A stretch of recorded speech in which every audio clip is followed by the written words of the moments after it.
কবে যে ডুবেছে না, ভালো লোক আছে, কে যেন বসে আছে, ভালোই তো লোক আছে, পাগল নাই তো এটা। জামা কাপড় দেখে পাগল মনে লাগে।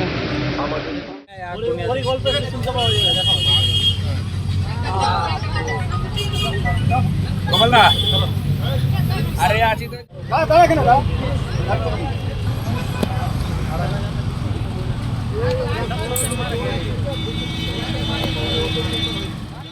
মৃতদেহ উদ্ধার করতে এসে আটকে ওঠে পুলিশ, কারণ দেহটি জীবিত। শুক্রবার ঘটনাটি ঘটেছে পুরাতন মালদার নারায়ণপুরের জাতীয় সড়কের ধারে একটি পুকুরে। এক যুবকের ভাসমান দেহ পুকুরে দেখতে পেয়ে এলাকায় চাঞ্চল্য ছড়ায়। স্থানীয় লোকজন মৃত ভাসমান দেহ দেখতে পেয়ে ভিড় জমায় পুকুর পাড়ে এবং প্রায় 1.5 ঘন্টা ধরে ওই যুবক ভাসতে থাকে পুকুরের জলে। ঘটনার খবর পেয়ে ছুটে আসে মালদা থানার পুলিশ। শুধু তাই নয়, দেহ উদ্ধার করার জন্য সাথে নিয়ে আসে হরিজনকে। কিন্তু দেহ উদ্ধার করতে গিয়ে আটকে ওঠেন পুলিশ, কারণ ওই যুবকের দেহটি মৃত নয়, জীবিত রয়েছে। উদ্ধারের পর ওই যুবককে জীবিত দেখে স্থানীয় লোকজন অবাক হয়ে যান। কি করে 1.5 থেকে 2 ঘন্টা পুকুরের জলের মধ্যে বেঁচে থাকলো ওই যুবক? যদিও ওই যুবকের কোনো পরিচয় পাওয়া যায়নি, তবে এলাকাবাসীর ধারণা সম্ভবত মানসিক ভারসাম্যহীন কিংবা মাদকাসক্ত থাকতে পারে ওই ব্যক্তি।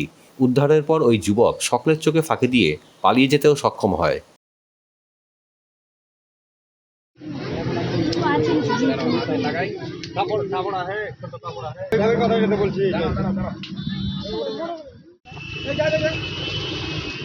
हाथ पकड़ते खींचला हाथ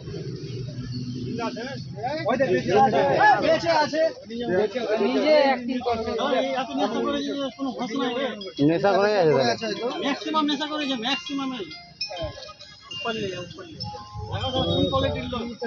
এটা তো আজও হয়ে গেল।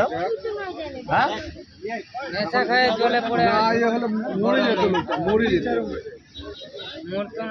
এখানে হয়েছিল যে একটা লোক মানে ভেসেছিল, মানে বুঝে যাচ্ছিল না যে ও মানে বেঁচে আছে না মারা গেছে। আচ্ছা, তারপরে ওকে পুলিশ প্রশাসনের দ্বারাই তোলা হলো, তারপরে উঠে দিয়ে আবার ডাইরেক্ট চলে যাচ্ছে, তার মানে বেঁচে ছিল।